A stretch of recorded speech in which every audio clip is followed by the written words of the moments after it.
Be careful from virus, Lakshmi. Yes, Bhante, it's going all over the place. Thank you. Much Careful better. about it Something changed? It's getting worse everywhere. in Sri Lanka. In Sri Lanka also, huh? Mm. Okay, ready? Okay, ready. Okay, let us begin with the metta meditation. May all beings be happy and secure. May all beings have happy minds. Whatever living beings there may be, without exception, weak or strong, long, large, medium, short, subtle or gross, visible or invisible, living near or far, born or coming to birth, may all beings have happy minds. Let no one deceive another, nor despise anyone anywhere. Neither from anger nor ill will should anyone wish harm to another. As a mother would risk her own life to protect her only child, even so towards all living beings, one should cultivate a boundless heart. One should cultivate for all the world a heart of boundless loving friendliness, above, below, and all around, unobstructed, without hate or resentment, whether standing, walking, sitting, lying down, or whenever awake. One should develop this mindfulness. This is called divinely dwelling here, not falling into erroneous views, but virtuous and endowed with vision, removing desire for sensual pleasures. One comes never again to birth in the womb. As usual, with this metta background, let us continue our meditation. Pay total, undivided, non-verbal attention to the breath, noticing the breath touching our nostrils as we breathe in, expanding our chest area and expanding our abdominal area. As we breathe out, abdomen contracts, chest area contracts, the breath leaves our nostrils. We notice this happening repeatedly again and again. Never stop until we breathe. And then we notice the feeling that arises along with the breath, perceptions, thoughts, and consciousness. They also arise and pass. Always, when we pay attention, we notice them. Otherwise, they just happen. We don't notice. When something arising and passing away all the time, the mind cannot hold on to it. So mind gives up, let it go. That is our desire. We let go of holding on to things. Next is we notice the body is relaxed, the mind relaxed, the breath relaxes. In that state, our mind becomes more relaxed, not without rigidity, uptightness, resentment. Then metta feeling arises. It is very subtle feeling of metta for all living beings without any exception. And then arises a moment of compassion. Along with metta, compassion arises naturally. Then our restlessness and worry fades away. When restlessness and worry fades away, we become more energetic. Restlessness and worry fades away. making the mind even calmer and more peaceful. Then the energy arises. This is a very special spiritual energy that encourages us to practice more vigorously, more seriously, and very often. When this energy arises, sleepiness and drowsiness fades away. Seeing all this happening in our own practice, just as the nature of Dhamma, insight happening within us, Sanditthika, Akalika, Ehipassika, all these qualities we see in our own personal experience. Then confidence arises, doubt fades away. When the doubt fades away and confidence arises, there arises joy. Joy arises seeing the very beneficial, meaningful, undeniable, practical results. When joy arises, it increases by degrees, and then happiness arises. Happiness makes the body and mind even more calm, relaxed, peaceful, which is the state of tranquility. When tranquility or tranquilized state arises, naturally we gain concentration, which is not some static state like rocks, but that is the state where the mind becomes very sharp, clear, luminous. That mind notices the subtlest changes taking place in our body, feelings, perceptions, thought and consciousness. This kind of impermanence we cannot notice without good concentration. And then only can we notice that there is no permanent self or anything permanent within us. Everything is in a state of flux, moving, changing all the time. So it is easy for us to let go of our greed, let go of our hatred, let go of our delusion of self when we see the reality. So let us try to gain this very wholesome, beneficial results.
dukkhapatta nidukkha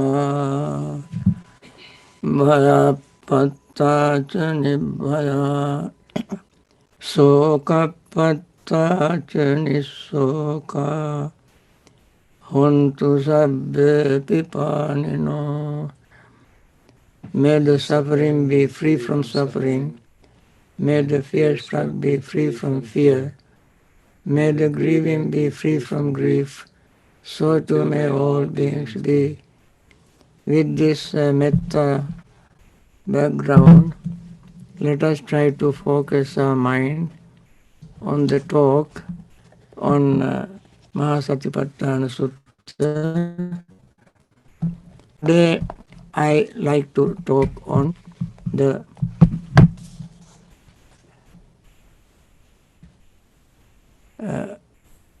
five aggregates as listed in the discourse, Mahasatipatthana discourse. You learn aggregates in chemistry, physics, and so forth.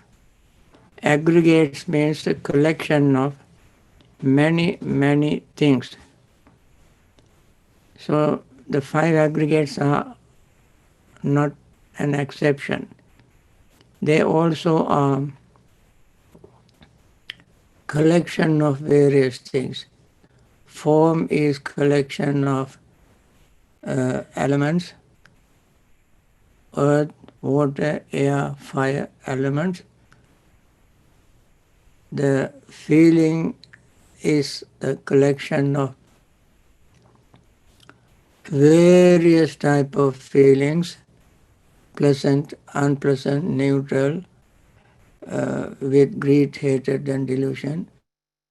Without greed, hatred and delusion, they are called samisa sukha, samisa dukkha, samisa adukkha masukha, niramisa sukha, niramisa dukkha, niramisa adukkha masukha, and so forth. Therefore, they are all put together called feeling aggregate. Then perception is an aggregate because we have at least 6 perception through the eyes, ears, nose, tongue, body and mind, and recognition of form, feeling, form, sound, smell, taste, touch and thought. These are the objects of these 6 senses. They all put together, all these perceptions are called perception aggregate. Then the aggregates of sankhara, all kind of sankhara, punyabhi sankhara, apunyabhi sankhara, ananjabhi sankhara, the kaya sankhara, vachi sankhara, chitta sankhara, and so forth. There are all kind of sankharas. All of them put together is called consciousness, what we call sankhara aggregate. We, to make it easy, most of the time we say volitional formations or formations. Sankhara is more complicated because it is determine our future and this life, our happiness and unhappiness, and all these are determined by sankharas. So the last is vijnana, consciousness. Vijnana also has 3 words used synonymously. The Buddha has listed these 3 words in Samyutta Nikaya and says mano iti vivignanam iti chittang iti uchati. The mind is called either mano, chitta, or vijnana. These three words are used uh, synonymously. There may be some shades of differences which are to be understood contextually, and therefore that all together all put together called Vijnana aggregate.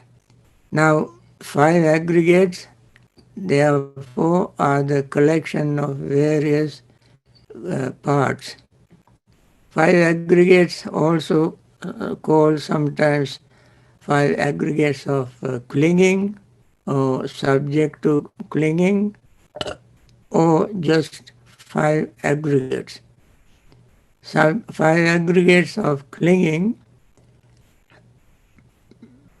are everybody are the ones that everybody possesses.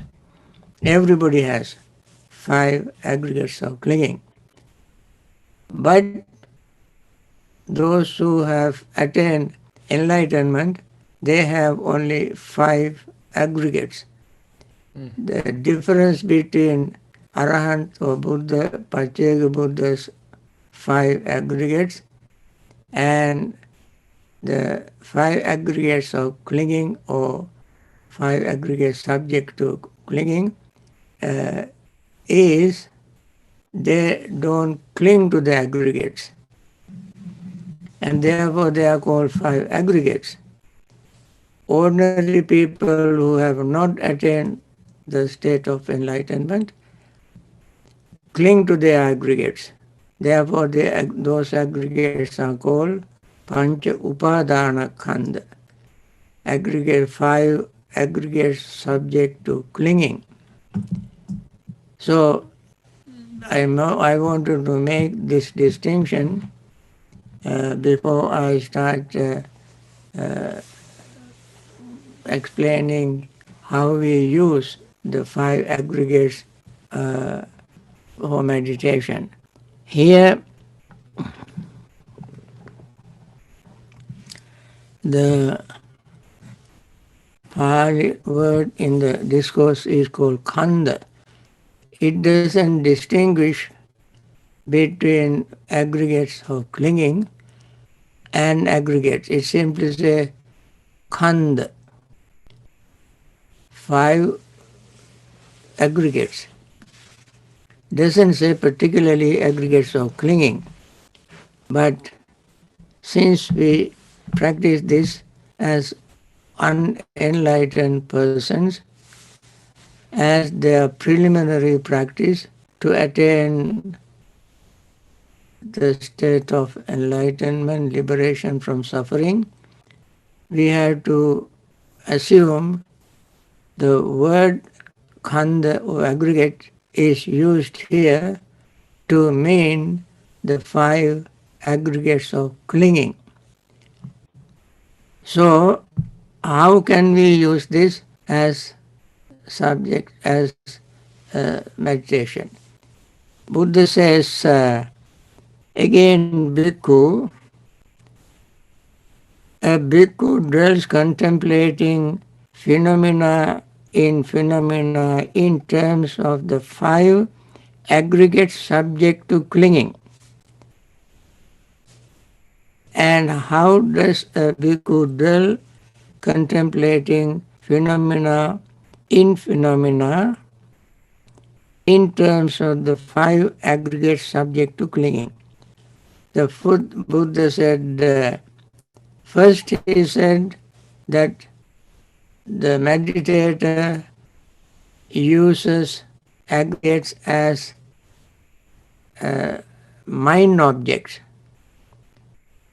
This comes under Dhamma Anupasana. Dhamma means mind objects.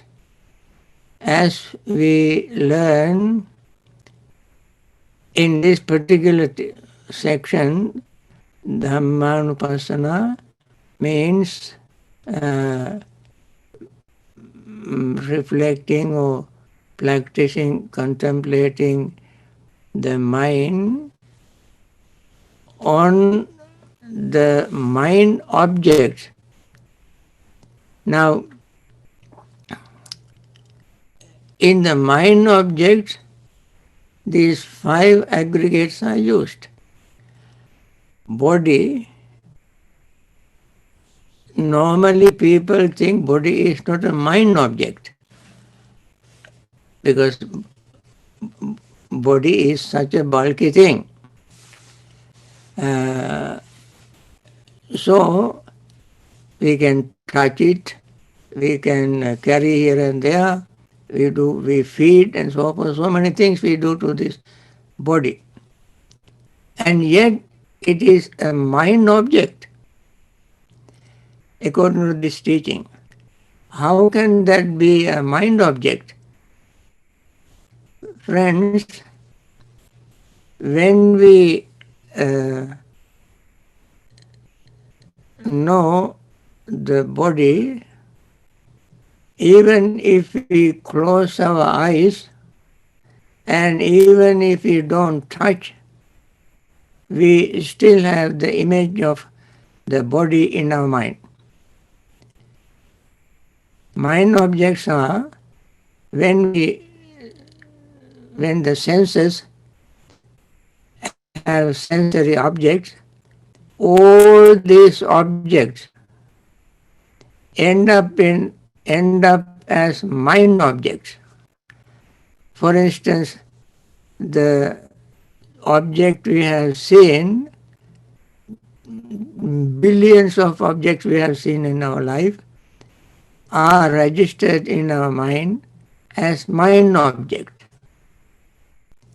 Billions of sensations, feelings we had in the past, we have now, even probably we may have in future, all of them are registered in the form in our mind as mind objects.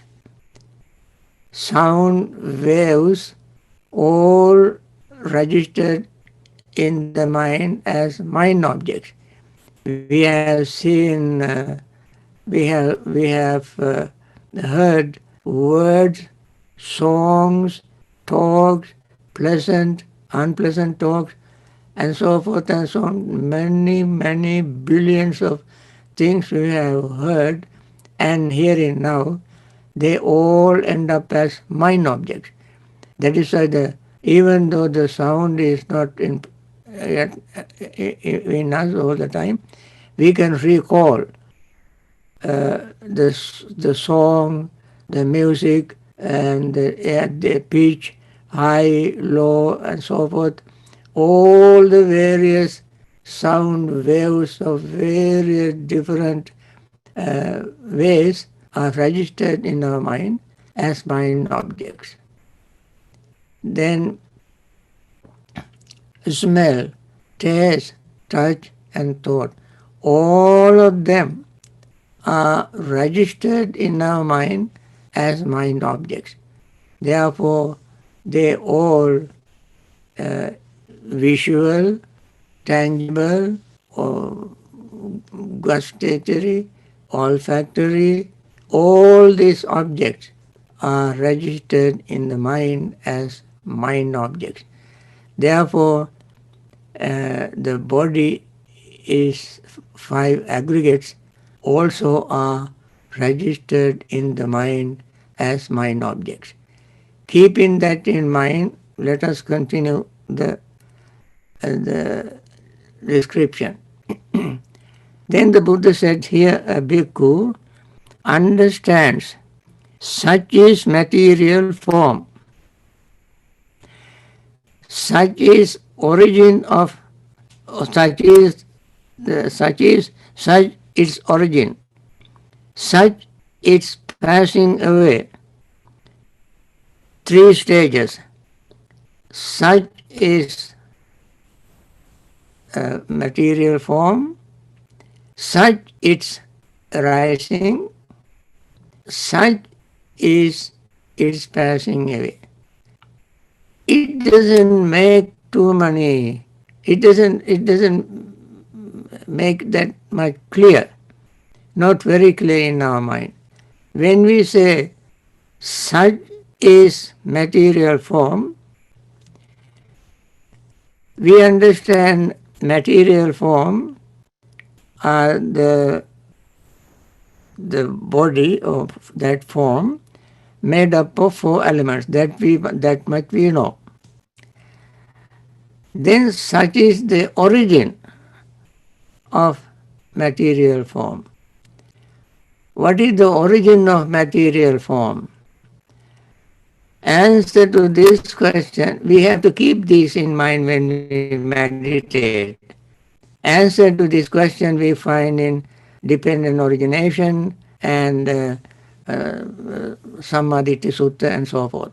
Answer is Ahara Samudaya Rupa Samudayo. Ahara Samudaya Rupa Samudayo. When Ahara in Pali means nutriments, food, it comes from the verb ahara. Ahara, when we want to say, ask somebody to bring something, we would say ahara, bring here. If I want somebody to want to ask somebody to bring a book in Pali, I would call pottakang ahara.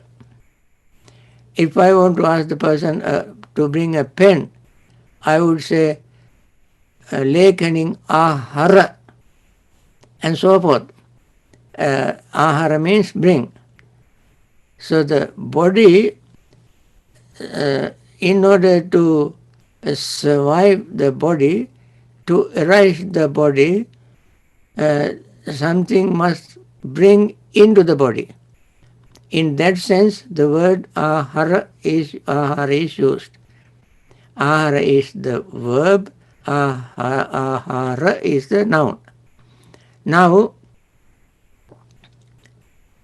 there are 4 types of ahara. They are called in Pali Kabalinkara ahara, Passahara, Manosanchetana ahara, Vijnana ahara.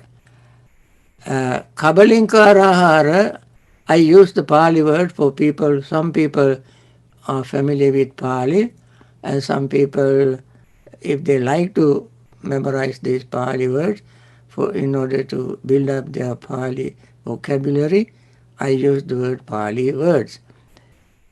Kabalinkara means the solid food, or the food that we drink, like a smoothie and so forth. They are not very solid, but they are drinkable.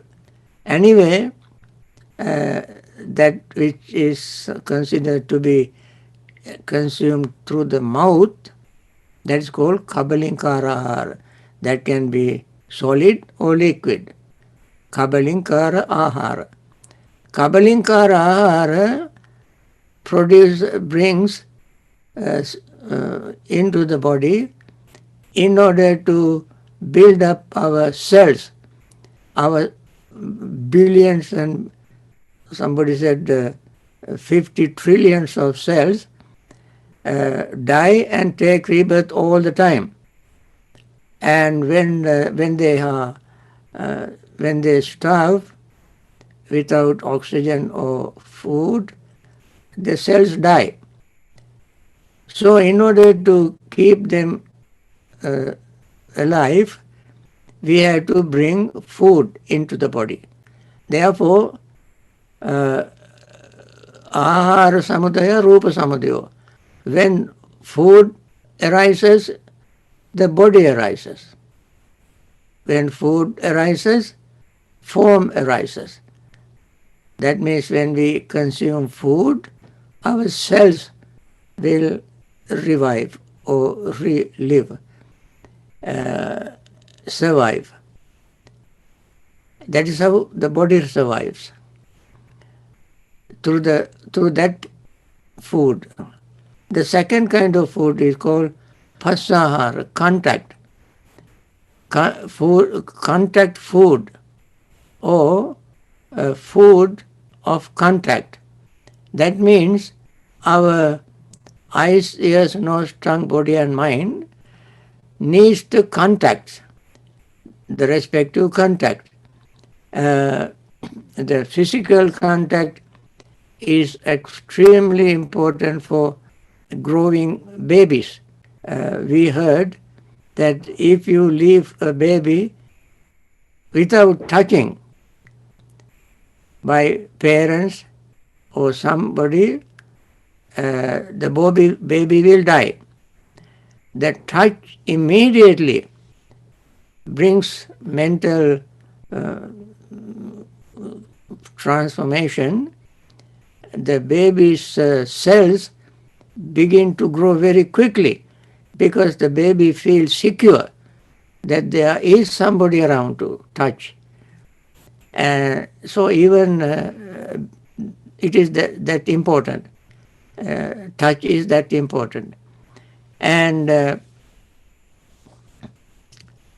sometimes when a person is very weak, somebody touches the person and gives encouragement, the person immediately feels glad, and then that gladness also produce certain cells to make the person stronger. If he's a sick person, massaging and so forth, so many ways of touching. And that touch, that contact also produces cells. Contact also becomes a food for feelings. Feeling is very important. Sensation is very important. And sensation does not arise without contact. And therefore, a contact is called a feeling, what you call food. Feeling also is important. And depending on the feeling, our cells grow. If we have unpleasant feeling, unpleasant touch, unpleasant feeling arises, and then our cells will change their formations. For instance, when you are touched by a thorn, then we can see on the face some wrinkles and even tears coming and so forth. All this happen because of that particular contact. So contact is called, therefore, another food. And then Kabilinkarahara, Pasahara, Mano Sanchetana. Mano Sanchetana means thought. When thought arises in the mind, if it is very pleasant, friendly, metta, compassionate thought arises in the mind, we can see the face immediately blushed, clear, serene, peaceful looking, happy looking, smiling, and so forth. All this immediately appears, immediately be expressed through our facial changes. That means the cells produces very positive hormones, and these hormones changes our facial expressions because of this particular thought. Similarly, when angry thought arises in the mind, our face changes, look unpleasant, and pleasant face look ugly face, and so forth. So that is also called therefore food. I gave you very few examples. In your life, you certainly will come across many, many examples to understand how thought make produces cells, hormones, and that produces pleasant feeling, appearance, and so forth. Then the last of the four food is Vijnanahara. Vijnana is or Mano Sanchetana. Mano Sanchetana Vijnanahara. Vijnanahara is consciousness. Consciousness becomes food for both the materiality and mentality. Materiality doesn't survive without consciousness. For instance, when we become unconscious, no consciousness at all, then we are dead. Of course, these days, because of modern science miracles, people give all kind of life supports and then make the heart pumping, but it doesn't have any life. So the life exists only when consciousness is there. So consciousness is a food for life. So these four types of food, and also consciousness is a food for mentality. Consciousness is food for materiality. Both do not exist without consciousness. In the mentality factor, there is contact, feeling, perception, thought, and attention. None of them can work without consciousness. Therefore, consciousness is a food. Now, so knowing all this, we know how the form arises. We know form, but when we see how form arises because of these four types of food. Then such is the origin, such its origin. That means such is the origin of form. And such its passing away. It is obvious. This is what we say dependent origination. In the dependent origination, when one arises, the other arises. When material food arises, material body arises. When material food, so you can see how it passes away. When the body is deprived of food, the body passes away. Such it's so we should know this is the form made up of these four elements. This is how form arises, that is depending on four kind of foods, and this how form disappears or ceases to exist or passes away when the four type of food is not there. Then the body does not exist. This is exactly dependent origination formula. I want to repeat dependent origination. Every time I mention this, I want to repeat this. This being, this is. This not being, this is not. This arising, this arises this passing away, this passes away. So when we meditate, we can see this happening more clearly than any other time. And therefore, friends, this section, though looks very simple, but this also is a very deep, profound part of the four foundations of mindfulness. Now I want to stop this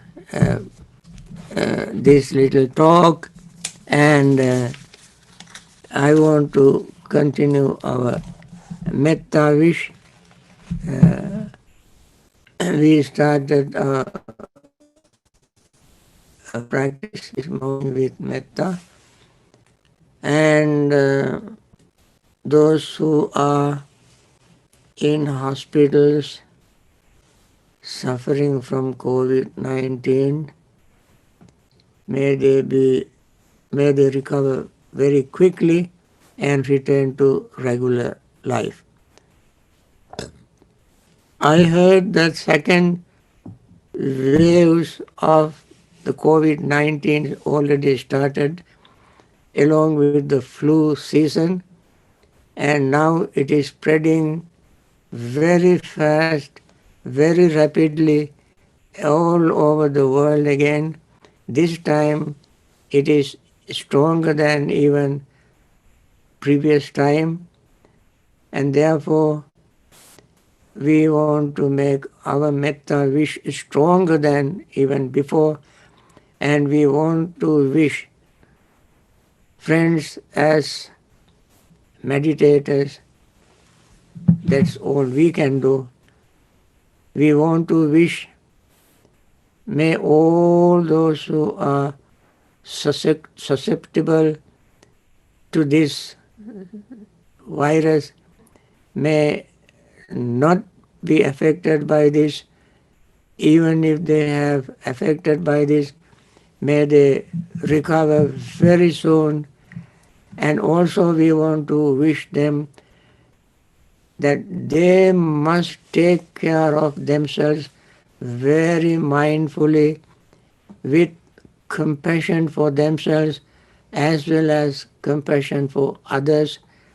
They all must take care of them and be healthy and live long in good health. There are many doctors, nurses, and hospital staffs. I heard in some places, even some doctors who have been taking care of these people in intensive care units and other places in some hospitals, and some of them have been affected by this virus. May they recover very quickly to continue their compassionate service. There are many people who have lost their loved ones and they are grieving. We want to wish them to be free from their grief and return to very normal healthy life. Through the understanding of Dhamma, may they be able to handle their grief. And there are some very generous people who have been supporting various places, projects, organizations with the utmost compassion to help these people to recover from this virus, and may they continue their generosity, may they continue their very compassionate work, and we want to wish them not to have this virus at all. And others, some leaders, various type of leaders, political and so forth, various leaders are doing wonderful job and they continue that.